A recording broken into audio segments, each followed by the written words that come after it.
Bonsoir, bienvenue dans le 20h de France 2. Nous sommes le mardi 3 octobre et voici les titres de ce journal. Des pluies diluviennes se sont abattues sur la Guadeloupe, placée en alerte rouge, glissement de terrain, route coupée mais pas de victimes. La tempête Philippe se déplace maintenant vers l'île de Saint-Martin.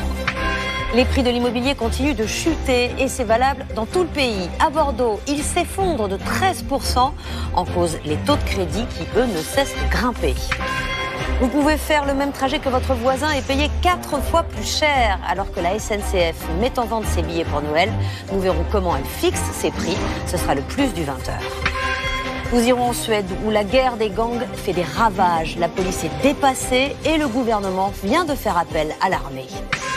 Et puis 2 Français décrochent le prix Nobel de physique, Anne Lhuillier et Pierre Agostini.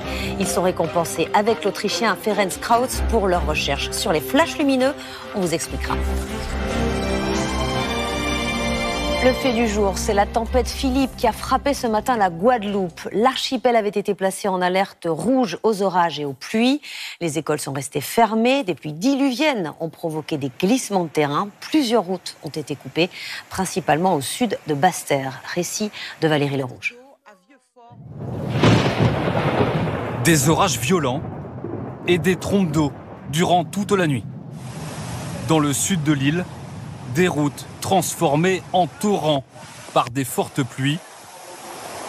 Ces automobilistes ont été